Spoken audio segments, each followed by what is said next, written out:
Good morning everyone. So unit 4 the Indian partnership act 1932 का ये सारा टॉपिक्स हमने कवर कर लिया है। आज हमारा टॉपिक है डिसोल्यूशन ऑफ पार्टनरशिप। सबसे पहले समझते हैं डिसोल्यूशन का क्या मतलब होता है। डिसोल्यूशन का मतलब है ऑफिशियली एंड करना, ऑफिशियली टर्मिनेट। तो डिसोल्यूशन ऑफ फर्म का मतलब है फर्म को ऑफिशियली बंद कर देना। तो इंडियन पार्टनरशिप एक्ट में सेक्शन 39 के अकॉर्डिंग इस तरीके से बताया गया है, the dissolution of partnership between all the partners of a firm is called the dissolution of the firm. तो जब पार्टनरशिप का डिसोल्यूशन होगा बिटवीन ऑल द पार्टनर्स, ये ध्यान में रखना है, between all the partners of a firm, तब वो कहलाएगा डिसोल्यूशन ऑफ द फर्म। यहाँ पे पार्टनरशिप का एंड हो जाता है सारे पार्टनर्स के बीच में, तो वो होता है डिसोल्यूशन ऑफ फर्म। तो क्या डिसोल्यूशन ऑफ फर्म और डिसोल्यूशन ऑफ पार्टनरशिप सेम है? ये सेम नहीं है।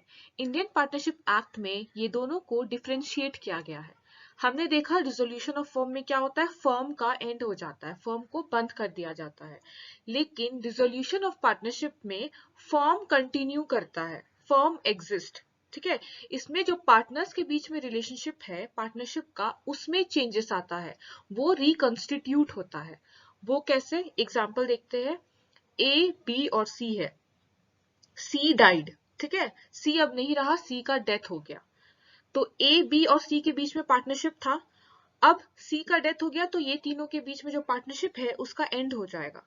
ठीक है, डिसोल्यूशन ऑफ पार्टनरशिप हो जाएगा, यानी कि पार्टनरशिप का एंड हो जाएगा। लेकिन ए और बी जो पार्टनर्स है, वो चाहे तो वो फॉर्म को कंटिन्यू कर सकते हैं। कैसे?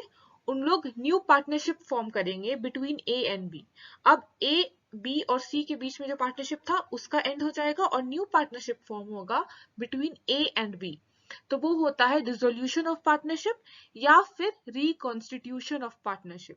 तो यहाँ पे वही कहा गया है, any change in the relationship of the partners but the firm still continues, then it is known as dissolution of partnership और reconstitution of partnership।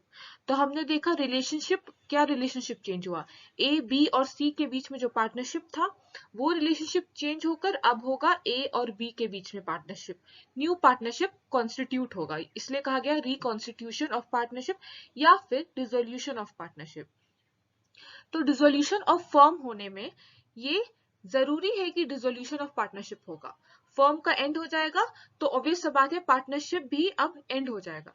लेकिन डिसोल्यूशन ऑफ पार्टनरशिप में ये जरूरी नहीं है डिसोल्यूशन ऑफ फर्म होगा, फर्म जो है वो उसके बाद भी कंटिन्यू करेगा अगर पार्टनर्स चाहे तो यहाँ पे वही कहा गया है, it follows that the dissolution of the firm necessarily involves the dissolution of partnership.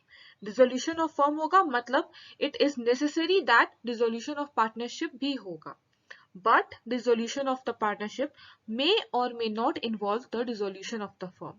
तो हमने देखा कि ए बी और सी में पार्टनरशिप तो डिसॉल्व हुआ था, ठीक है, लेकिन फिर भी फर्म कंटिन्यू किया, क्यों? क्योंकि जो बाकी पार्टनर्स थे ए एंड बी, उन लोग चाहे कि फर्म कंटिन्यू करेगा और उन लोग दोनों न्यू पार्टनरशिप फॉर्म किए अपने बीच में।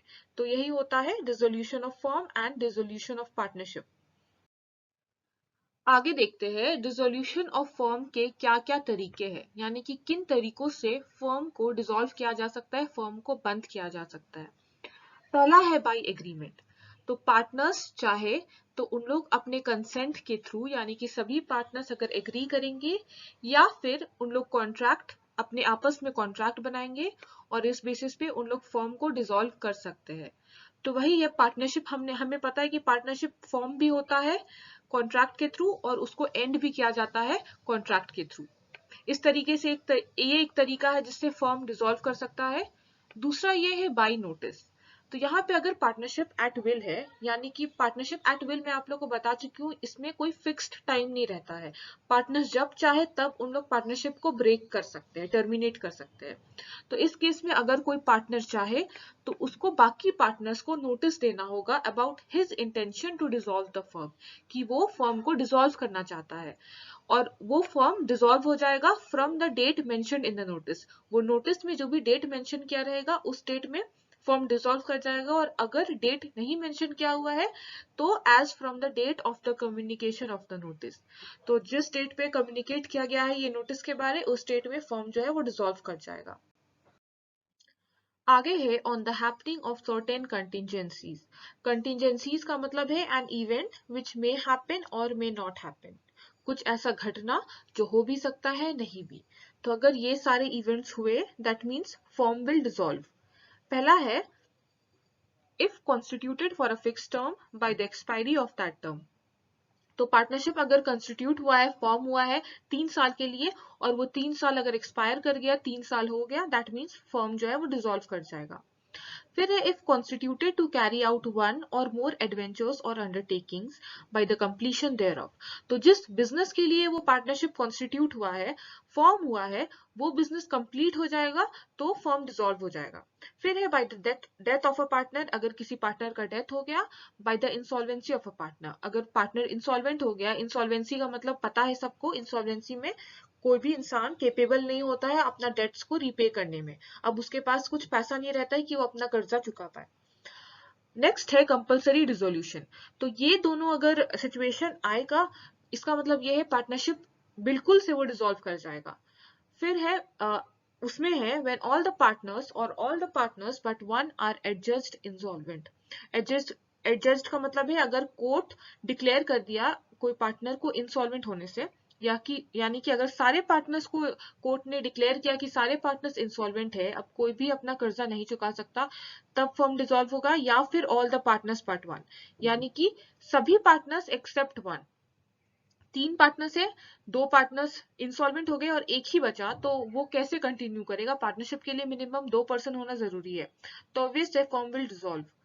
फिर है when some event has happened which makes it unlawful for the business of the firm to be carried on or for the partners to carry it on in partnership। तो suppose अगर partnership firm में उन लोग कुछ products उन लोग उसके basis पे अपना बिजनेस चला रहे हैं, और वो प्रोडक्ट को गवर्नमेंट ने कह दिया कि ये अनलॉफुल है, ये अब इलीगल है, तो उस टाइम पे भी कंपलसरी हो जाएगा कि फर्म को डिसॉल्व करे। नेक्स्ट है डिसोल्यूशन बाय द कोर्ट। तो अगर पार्टनर्स के बीच में डिफरेंसेस इन ओपिनियन है, अगर कुछ पार्टनर्स चाहते हैं फर्म को डिसॉल्व करना और कुछ पार्टनर्स नहीं चाहते हैं, तो ऐसे में कोई पार्टनर कोर्ट के पास जाएगा और स्यू करेगा इस मैटर से रिलेटेड, और अब कोर्ट डिसाइड करेगा कि पार्टनरशिप फर्म को डिसॉल्व करना है या नहीं। तो किस किस ग्राउंड पे कोर्ट जो है वो डिसॉल्व कर सकता है फर्म को? पहला है when a partner become of unsound mind. अगर कोई पार्टनर अनसाउंड माइंड का हो गया तो उस टाइम पे कोर्ट डिसॉल्व करवा सकता है फर्म को। When a partner other than the partner filing suit has become in any way permanently incapable of performing his duties as partner. तो अगर कोई पार्टनर अब इनकेपेबल है, वो अपना ड्यूटी नहीं कर सकता है as a partner. When a partner other than the partner filing suit is guilty of conduct which is likely to harm the business। अगर किसी पार्टनर ने कुछ ऐसा एक्शन किया, कुछ ऐसा कंडक्ट किया जो बिजनेस को हार्म किया है, तो उस केस में फर्म डिसॉल्व करेगा। When a partner willfully or persistently commits breach of agreement relating to the management of the affairs of the firm and that is not reasonable for the other partners to carry on the business in partnership with him. तो अगर किसी partner ने जानबूझ के और वो continuously breach कर रहा है एग्रीमेंट को, अपना जो भी रूल्स एंड रेगुलेशन है पार्टनरशिप फॉर्म का, उसको वो बार बार तोड़ रहा है, ब्रेक कर रहा है, तो उस केस में बाकी पार्टनर्स ऑब्वियसली नहीं चाहेंगे कि उस पार्टनर के साथ कंटिन्यू करे वो बिजनेस। तो उस केस में उन लोग स्यू कर सकते हैं और कोर्ट डिसाइड कर सकता है कि फर्म को डिसॉल्व करना है। फिर है when a partner has in any way transferred the whole of his interest in the firm to a third party। तो अगर किसी पार्टनर ने अपना पूरा इंटरेस्ट या फिर शेयर्स को किसी थर्ड पार्टी को बेच दिया है, ट्रांसफर कर दिया है, तो उस केस में फर्म जो है वो डिसॉल्व करेगा। नेक्स्ट है when the business of the firm cannot be carried on except at a loss। तो अगर फॉर्म को कैरी करने का कोई मतलब नहीं है, अगर वो कैरी करेगा, कंटिन्यू करेगा फॉर्म, तो वो लॉस ही में जाएगा, तो it's better to dissolve the firm. फिर on any ground which renders it just and equitable that the firm should be dissolve. तो कोई भी ऐसा रीजन जो इक्विटेबल है एंड जस्टिफाइड है, तो उस केस में कोर्ट जो है वो डिसॉल्व करवा सकता है फर्म को। आगे देखते हैं डिसोल्यूशन ऑफ पार्टनरशिप के क्या मोड्स है, यानी कि क्या वेज है जिससे पार्टनरशिप डिसॉल्व करता है। तो फर्म का तो हमने देखा क्या क्या तरीका है जिससे फर्म को डिसॉल्व किया जाता है, और अब पार्टनरशिप डिसॉल्व होता है यानी कि रिकॉन्स्टिट्यूशन ऑफ पार्टनरशिप होता है। मतलब जो ओल्ड पार्टनरशिप है वो रिप्लेस होता है न्यू पार्टनरशिप से। वो होता है तब जब by admission of a partner, by retirement of a partner, by expulsion of a partner, by insolvency of a partner, by death of a partner and by transfer of interest of a partner। तो आगे सबके बारे detail में देखते हैं। हमने incoming and outgoing partners में पढ़ा है about admission of a partner, retirement of a partner, death of a partner. तो इस क्लास में हम लोग डिटेल में नहीं पढ़ेंगे, बस ब्रीफ वे में पढ़ेंगे। तो एडमिशन ऑफ अ पार्टनर में अगर न्यू पार्टनर का एडमिशन होता है पार्टनरशिप फॉर्म में, तो जो ओल्ड पार्टनरशिप रहता है वो डिसॉल्व करता है। जैसे कि ए, बी और सी तीनों पार्टनर्स है, तीनों के बीच में पार्टनरशिप है। अब न्यू पार्टनर आएगा, अगर डी आएगा तो ए बी सी का जो पार्टनरशिप है वो डिसॉल्व करेगा और न्यू पार्टनरशिप कंस्टिट्यूट होगा, यानी कि रिकॉन्स्टिट्यूशन ऑफ पार्टनरशिप होगा among A B C and D. फिर है रिटायरमेंट ऑफ पार्टनर। तो अगर किसी पार्टनर ने छोड़ दिया पार्टनरशिप फॉर्म को, तो अगर ए बी सी है, सी ने छोड़ दिया, रिटायर कर गया वो फॉर्म से, तो अब फॉर्म होगा partnership between A and B, वो रिकॉन्स्टिट्यूशन होगा ऑफ पार्टनरशिप। नेक्स्ट है एक्सपल्शन ऑफ अ पार्टनर। तो हमने एक्सपल्शन ऑफ अ पार्टनर के बारे में भी पढ़ा है। इसमें पार्टनर्स किसी पार्टनर को चाहे तो फर्म से एक्सपेल कर सकते हैं, यानी कि ऑफिशियली निकाल सकते हैं पार्टनरशिप फर्म से। और ये करने के लिए कंडीशंस सेटिस्फाइड होना चाहिए, यानी कि ये रहना चाहिए right of expulsion should be given by two partner by N express agreement. एक कॉन्ट्रैक्ट के थ्रू होना चाहिए एक्सपल्शन, और फिर ये एक्सरसाइज होना चाहिए by majority of partners and for the good faith, यानी कि पार्टनरशिप फॉर्म के गुड फेथ के लिए, उसके अच्छाई के लिए ये स्टेप लिया जा रहा है एक्सपल्शन का। तो तब उन लोग चाहे तो एक पार्टनर को निकाल सकते हैं पार्टनरशिप फॉर्म से, और उसके बाद जो पार्टनरशिप है वो डिसॉल्व कर जाएगा। फिर है इंसॉल्वेंसी ऑफ अ पार्टनर। तो अगर कोर्ट किसी पार्टनर को इंसॉल्वेंट डिक्लेयर किया है, तो जिस डेट पे ये डिक्लेयर किया गया है कि वो पार्टनर इंसॉल्वेंट है, उस डेट से वो पार्टनर अब वो पार्टनरशिप फॉर्म का मेंबर नहीं रहेगा, उस पार्टनरशिप फॉर्म का वो पार्टनर नहीं रहेगा और पार्टनरशिप जो है वो डिसॉल्व कर जाएगा। नेक्स्ट है डेथ ऑफ अ पार्टनर। तो अगर किसी पार्टनर का डेथ हो गया तो उस केस में पार्टनरशिप डिसॉल्व होता है, लेकिन जरूरी नहीं है कि फॉर्म भी डिसॉल्व करे।